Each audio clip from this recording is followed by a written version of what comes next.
शिक्षा देवी समालखा से vice chairman चुनी जा चुकी है, लेकिन कहीं ना कहीं भारतीय जनता पार्टी और जननायक जनता पार्टी के अंदर राड़ देखने को मिली है। दोनों पक्ष जो वाइस चेयरमैन का अपना दावेदारी कर रहे थे, वहीं रोड शो एक निकाला गया जिस दौरान देवेंद्र कादियान है जो जननायक जनता पार्टी के नेता है, उनकी तरफ से कहा गया कि भाई जो वाइस चेयरमैन चुनी गई है वो जेजेपी की है। और यहां पर आप समालखा के चेयरमैन से लेकर के भारतीय जनता पार्टी के जो नेता है संजय छोकर सहित कई पार्षद समालखा के यहां पर देखते हुए बैठे हुए नजर आ रहे होंगे। इनसे जान लेंगे कि भाई क्या कुछ हुआ। शायद समालखा के अंदर खेल हो गया, मुझे ये लगता है। एक बार चाचा आप उस तरफ चले जाइए। छोकर साहब, सबसे पहले स्वागत आपका। और क्या कुछ हुआ आज पूरा का पूरा प्रकरण, सब लोग ये लोग भी परेशान दिखे मुझे। देखिए, कोई खेल नहीं हुआ है, ये चुनाव हुआ है। आज बहुत दिनों से चुनाव टला हुआ था, 6 महीने से, लेकिन आज चुनाव हुआ। सबसे पहले तो सर्वसम्मति से चुनाव हुआ है और मैं तो मुबारकबाद देता हूं समालखा के लोगों को कि बढ़िया से हमारे को वाइस चेयरमैन की जरूरत थी, आज समालखा के लोगों को वाइस चेयरमैन मिला है। दूसरी बात जहां तक रही, 15 वोट, 15 पार्षद उस मौके पे मौजूद थे। 15 में से 13 पार्षद जो वो है वो बीजेपी के थे और 2 पार्षद जेजेपी के थे। जेजेपी के लोगों ने हमारे को समर्थन किया है, लेकिन जो चेयरमैन वाइस चेयरमैन बना है वो बीजेपी का बना है। और जो जिस तरीके का धक्का या कई आदत होती है कई बार राजनीति में लोगों की, देखिए धक्के से कभी राज नहीं बनते।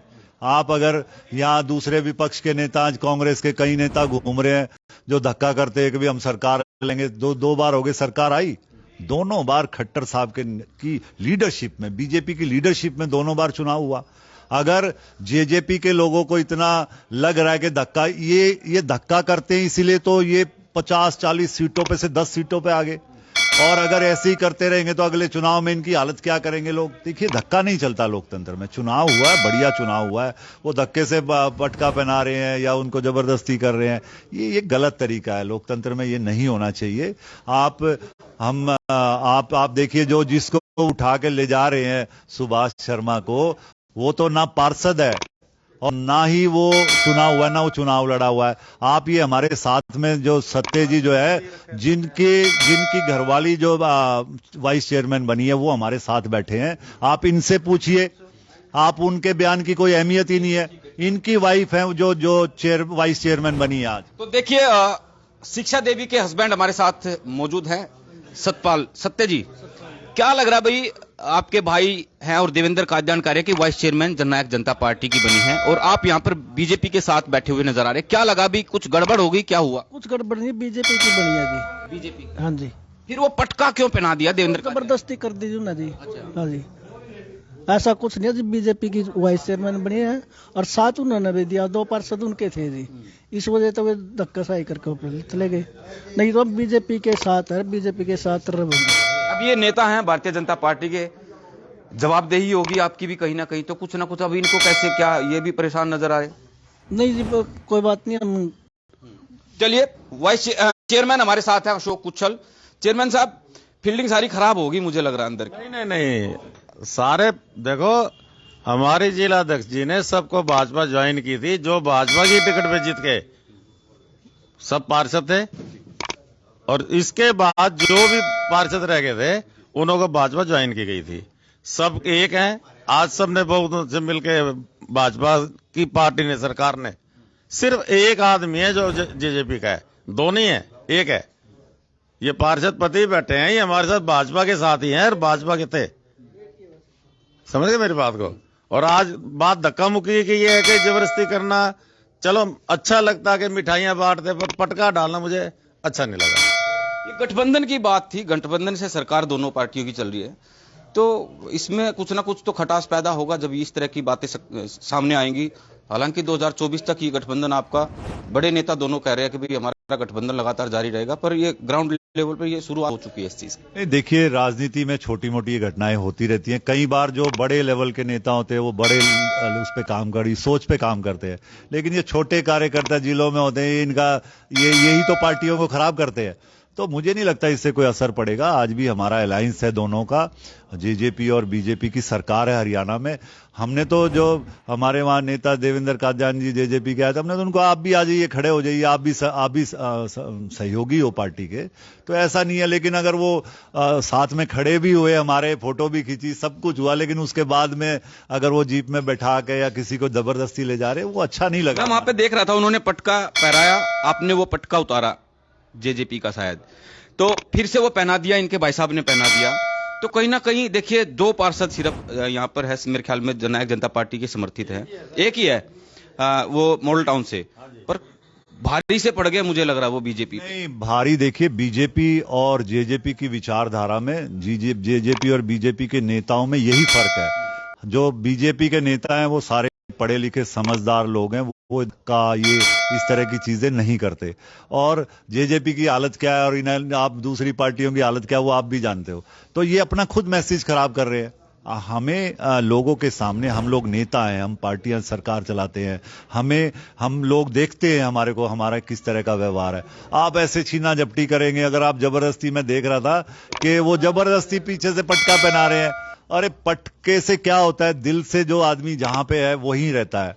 आप अगर आप यूं तो फिर आप पूरे हरियाणा के लोगों को, आप 2 करोड़ लोग हैं, सबके पटका पहना दो धक्के से, लेकिन वोट तो अपनी मर्जी से डालेगा ना आदमी। आप एक पार्षद है यहाँ पे जेजेपी का, और वो बाकी सारे पार्षद बीजेपी के। यहाँ चेयरमैन साहब यहाँ बैठे हैं, नरेश कौशिक जी यहाँ बैठे हैं, झंडा साहब यहाँ बैठे हैं, यहाँ पे विनोद जी बैठे हैं, राजेश जी बैठे हैं, सारे पार्षद अभी भी यहाँ बीजेपी के हैं, और हम सारे लोग इकट्ठे हैं। अगर आपको खुद पता चल जाना चाहिए कि वोटिंग के हिसाब से कि किस पार्टी का वाइस चेयरमैन बना है। चलिए कौशिक साहब, नरेश जी, थोड़ा सा कैमरे दिक्कत हो रही, क्या लगता अभी इतने सारे जो पार्षद थे, सब लोगों ने वोट डाली, वो काम नहीं आई, मुझे लग रहा है। नहीं, ऐसी बात नहीं है। जो छोकर साहब कह रहे हैं, कहीं ना कहीं चलो हमारा अलायंस है आपस में, तो 1-2 धक्का मुक्की करके उसको ले गए हैं, ऐसा कुछ नहीं है। वो पार्टी का ही है, पार्टी का रहेगा। और तो क्या मैसेज तो गलत चला ही गया ना कि भाई, मैसेज तो उन्होंने किया ना सर जी। हमारी पार्टी का जो हमारी जो वाइस चेयरमैन बनी है, उनके पति यहाँ सामने बैठे हैं, आपको कमेंट दे रहे हैं कि भाई हम भाजपा में ही थे, भाजपा के ही हैं। अगर कोई उनके अदर परिवार में कोई कुछ ऐसा करे, एक सिंगल आदमी से कोई बाहुबली आदमी ताकतवर दिखा के ऐसा करे, वो ठीक नहीं है।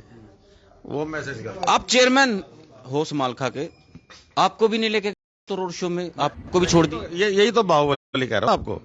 एक सिंगल आदमी होने के बावजूद पार्षद है जो 11 वार्ड से, विपिन छाबड़ा के घर वाली, वो तो गलत है ना सर। सारे पार्षद आपके सामने बैठे हैं। चोकर साहब, एक चीज और बताइए, जिन नेता की आप बात करें, जननायक जनता पार्टी के देवेंद्र कादयान की, ये भी सुनने में आ रहा है कि भी वो अपना ग्राउंड तैयार कर रहे हैं समालखा के अंदर, शायद इच्छुक। हालांकि मैंने उनसे लाइव में सवाल पूछा था, अभी आप पानीपत ग्रामीण से चुनाव लड़ेंगे या समालखा से, तो उन्होंने कहा भी संगठन का काम है, जो मुझे आदेश मिलेगा मैं उस पर खड़ा हूंगा। लेकिन कहीं ना कहीं उन्होंने मैसेज देने की दिखाई है कि भाई हाँ, मैंने वाइस चेयरमैन बना दिया, और समालखा के अंदर ज्यादा इंटरेस्ट ले रहे हैं वो। देखिए, ये कोई वाइस चेयरमैन बनाने से या चेयरमैन बनाने से, या देखिए जब जो पार्षद या जिला परिषद या ब्लॉक समिति या सरपंच जो जीत के आते हैं, ज्यादातर आप देखेंगे तो वो पार्टियों का तो एक रुझान होता है या किसी पार्टी में शामिल, लेकिन वोट तो पर्सनल अपने नाम पे पड़ती है उनको। तो मुझे नहीं लगता है वो तो उनका व्यक्ति अपना फैसला है कि वो अगर वो समालखा से लड़े, यहाँ तो पूरे 90 के 90 हल्के, कहीं से भी लड़ सकता है कोई भी चुनाव। लेकिन आप अगर जो आज की जो घटना है वो बहुत ही, अगर ये तो उनको तय करना है कि अगर इतना लग रहा है कि हम अपनी सरकार, तो अपनी सरकार ही बना लें। वो अगर वाइस चेयरमैन बनाने पे इतना है तो ये तो उनको तय करना है कि उनको सरकार के साथ रहना है नहीं रहना। ये वो फैसला करे, वो चुनाव लड़ना चाहते हैं, अगली बार नहीं लड़ना चाहते। अगर इस तरह की चीज करेंगे तो खटास पैदा होती है। पार्टी लेवल पे कुछ ना कुछ समीक्षा की जाएगी इस चीज का, ये मैसेज अभी गलत हुआ है। नहीं, कोई ऐसी बड़ी घटना नहीं है। देखिए, समालखा के लोगों को वाइस चेयरमैन चाहिए था और हमने वाइस चेयरमैन लिया। हमने रोकने की कोशिश नहीं करी कि भाई हमने वाइस चेयरमैन मिला है, अब काम शुरू होंगे। ये तो चलो ठीक है, एक छोटी मोटी घटनाएं होती रहती हैं राजनीति में, इनके कोई मायने नहीं है। देखिए, जब सरकारें बनती हैं तो या गिनती होती है तब पता चलता है पार्षद किसके ज्यादा हैं, आपको भी पता है। आप एमएलए किसके ज्यादा है, बीजेपी के ज्यादा, आपको भी पता है। तो यहाँ पे वोट ये धक्का पटके पहनाने से कुछ नहीं होता। आज भी आम आदमी के पास से बात करेंगे, आज भी लोग बीजेपी के कामों से खुश है। आज मुख्यमंत्री जी से, आज हमारे मोदी जी से जो जिस तरह के फैसले पिछले 10 सालों में हुए हैं, सरकार ने किया, उनसे खुश है लोग। आम आदमी आप बात करिए, सब बीजेपी की बात करते हैं, बीजेपी के साथ चलने को तैयार है। तो ये छोटी मोटी घटनाएं चलती रहती है, इससे कोई फर्क पड़ने वाला नहीं है। चेयरमैन साहब हमारे बीजेपी के हैं। अगर जेजेपी का जब चुनाव हुआ यहाँ पे चेयरमैन का, तो तब जेजेपी का उम्मीदवार भी यहाँ था। उसको कितनी वोट आई, क्या हुआ, आपको सब कुछ पता है। तो ये सारा स्मालखा जानता है। बीजेपी के कैंडिडेट 1003 आंकड़े पार नहीं कर सका है, तो क्या मानते हैं आप उसको? अगर 1000-1500 वोटें लेके वो आया टोटल सारे स्मालखा में, तो वो कहाँ आप गिनती मानते हैं? इससे अंदाजा लगाइए। ये प्री प्लान था क्या ये? देखो वो जानते हैं, क्या पता है क्या हम नहीं किस बात के बारे में कह सकते। एक स्टेट लेवल का सवाल करूंगा सर मैं कि तमाम सरपंच 6000 के आसपास जो हैं, पंचायतें चुनी गई हैं, सब ज्यादातर सरपंच है सरकार की खिलाफत कर रहे हैं, प्रोटेस्ट कर रहे हैं, धरने पर बैठ गए हैं, बीडीपीओ कार्यालय पे ताले लगाने की भी बात कर रहे हैं, धक्का मुक्की भी कई जगह हुई है। सरपंचों को क्यों नहीं समझा पा रहे हैं आप लोग? या फिर देवेंद्र बबली से, खासकर सरकार से ज्यादा देवेंद्र बबली से ज्यादा लोग दुखी हैं सरपंच है कि भाई वो बदतमीजी करते हैं, चोर तक बता रहे हैं उनको? नहीं, देखिए, ये तो सरकार या मुख्यमंत्री जी ये देख रहे हैं इस पूरे घटना को, लेकिन मुझे नहीं लगता कुछ। आप देखिए, चाहे वो सरपंच है, चाहे वो कई बार आज जैसे यहाँ पार्षद हैं, कहीं ना कहीं छोटे मोटे मतभेद होते हैं, कहीं अपनी ऐसी गतें होती हैं सरपंचों की, कुछ एक दो बातें थी, तो वो जब या मंत्री ने कोई किसी के साथ मिसबिहेव किया होगा, तो वो एक पर्सनल मामला है, उससे पार्टी और इन चीजों का कोई लेना देना नहीं है, या सरकार का कोई लेना देना नहीं है इन सब चीजों से। लेकिन आज भी सारे ज्यादातर सरपंच जो स्मालखा में या पानीपत डिस्ट्रिक्ट में जो सरपंच बने, हमने, हमारी जिला अध्यक्ष हैं जो पार्टी ने प्रोग्राम किया था सम्मान समारोह, उसमें 99% सरपंच हमारे वहां मौजूद थे। हमने सबका सम्मान किया, सबने वहां पे बीजेपी के साथ काम करने की अपनी आस्था जताई कि हम बीजेपी के साथ रहेंगे, काम करेंगे। जिला परिषद के लोग भी ज्यादातर अब बीजेपी के साथ थे। आप ब्लॉक समिति के जो चेयरमैन बने या पार्षद थे, वो भी बीजेपी के साथ हैं। तो ये एक दो लोग होते हैं जो माहौल बिगाड़ने की बात करते हैं, लेकिन मुझे नहीं लगता स्टेट लेवल पे या सरकार पे इसका कोई असर। आपकी व्यक्तिगत राय क्या है? ये सरपंच ठीक बैठे हैं, गलत बैठे हैं? नहीं, देखिए, मेरे को तो अब क्या उनका क्या टेंडरिंग के खिलाफ हैं कि भाई ई टेंडरिंग जो प्रणाली आई है, सरकार की नई नीति है, ये गलत है या ठीक है? भाई हम लोग चाह रहे हैं कि भाई सरपंच के अधीन होनी चाहिए। देखिए, पहले आप देखिए, अब बहुत कुछ बदला है सरकारों में। पहले आप नौकरी कैसे मिलती थी आपको भी पता है, दूसरी सरकारों में। और ये दूसरे कई नेता जेल में भी रह के आए, ओम प्रकाश चौटाला जी को जेल हुई उसी वजह से, नौकरी देने की वजह से। तो आज मेरिट पे नौकरी मिली तो बदलाव आया ना। आप उसके बाद अब ऑनलाइन ट्रांसफर शुरू हो गए। आप नेताओं के पीछे घूमता था आदमी, चक्कर काट काट के थक जाता था, आज वो ऑनलाइन ट्रांसफर हो रहे, अपनी मर्जी से कोई कहीं जा सकता है। आप इसी तरीके से जो ई टेंडरिंग है, वो यहां पे हरियाणा में नहीं, पूरे वर्ल्ड में अगर बात करें, पूरे देश में ई टेंडरिंग हो रही है। ऐसा नहीं है कि यहां पे हो रही है। और ई टेंडरिंग में दिक्कत क्या है? बढ़िया सिस्टम है, ट्रांसपेरेंट होता है, सबके सामने होता है। तो मुझे कहीं जो नए नए सरपंच बने, हो सकता है किसी को एक दो को आपत्ति हो, धीरे धीरे उनको जब समझ में आएगी। जैसे आपने किसान आंदोलन में देखा था, कहीं हमारे किसानों को गुमराह कर दिया लोगों ने, लेकिन जब उनको हकीकत पता चली कि जो फैसला था वो तो किसानों के हक में था। सरपंच ये कह रहे हैं कि भाई जिस तरह किसान आंदोलन वापिस लेने पड़े सरकार को, हम लोग जब तक नहीं उठेंगे, जब तक ये हमारे ऊपर जो नई प्रणाली है लागू की गई है, जब तक वो वापिस नहीं ली जाती। नहीं, देखिए, ये लोग पीछेंगे इसमें, छोकर साहब इसमें। नहीं, कोई नहीं पिसेगा। आप देखिए, अभी पिछला जो बीच का गैप था, पिछला लगभग 1 साल का, जब चुनाव नहीं हुए थे, तब भी काम हो रहे थे। आप ऐसा नहीं है कि भी किसी एक वजह से, या मैं अगर कोई सरकार में कोई बंदा नहीं होगा या कुछ काम नहीं रुकते, अगर कोई पार्षद काम ना करे या कोई सरपंच काम ना करे, ऐसा नहीं कि उस गांव में काम नहीं होगा। काम का सिस्टम दूसरा भी है, सरकार अपने माध्यम से करा लेती है। तो ऐसा नहीं है। आज भी 90% सरपंच, 95% सरपंच उसी के हक में, लोग खुद खुश हैं, कोई दिक्कत नहीं है। जैसे किसान आंदोलन में था, लोगों ने बड़े प्रचार किए, उसके बाद फिर सरकार बनी बीजेपी की, क्या हुआ? वोट तो लोगों ने बीजेपी को डाला। यूपी की बात करते थे कि लोग किसानों की, तो क्या हुआ वहां पे? वहां फिर से बीजेपी की सरकार बनी। तो ये कुछ लोग होते हैं जो गुमराह करते हैं लोगों को या प्रदर्शन करते हैं, अपनी राजनीति चमकाने का तरीका होता है ये, तो वही ये लोग करते हैं। लेकिन जो जनता देखती है सारी चीजें, सब उनको पता रहता है कि क्या हो रहा है, क्या गलत कर रही है सरकार, गलत कर रही है नहीं कर रही है। अगर कोई गलत करता है तो पूरा शहर, पूरे लोग बाहर निकल के आते हैं। ये 2-4 लोग या सरपंच बैठने से कुछ नहीं होता। आखिरी सवाल, नींद आएगी आज चेयरमैन को? क्यों नहीं, खुशी है हमें। हमने अपनी पार्टी का वाइस चेयरमैन बनाया भाई। एक ही ना लो, इसका जो जज्बा जो भी है, एक एमसी होने के बावजूद क्या आप समझते हैं भाई पार्टी किसकी है? कमाल, हम खुश हैं भाई। चलिए, इनकी तरफ से कहा गया कि बनाया हम लोगों ने, लेकिन मुंह दिखाई कोई और कर आ गया। दूसरी तरफ है राजेश हैं, वार्ड नंबर 16 से पार्षद है। राजेश जी, क्या कहेंगे भाई, आपने वोट क्या समझ के दी थी और क्या हुआ है? बीजेपी का कैंडिडेट सोच के वोट दी थी।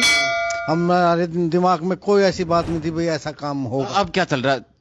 बीजेपी का वाइस चेयरमैन बनाया हमने तो अपनी तरफ से। तो अब कोई भाई जेजेपी वाले उनका तो समर्थन था, ना कि उनका कैंडिडेट। अगर उनमें दम था तो उसको पटका पहना के तब अंदर लेके जाते।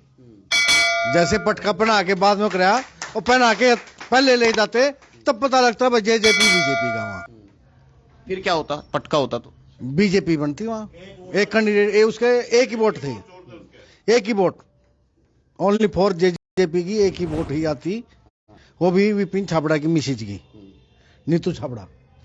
बाकी और कोई वोट नहीं थी उसकी। चलिए, बहुत बहुत शुक्रिया। सभी दर्शकों से अपील रहेगी कि इस वीडियो को शेयर करें और लगातार यह कवरेज हमारी इस तरह की जारी रहेगी। और क्या कुछ आगे निकल करके सामने आता, वो तस्वीरें हम आपके बीच में फिर से लेकर आएंगे।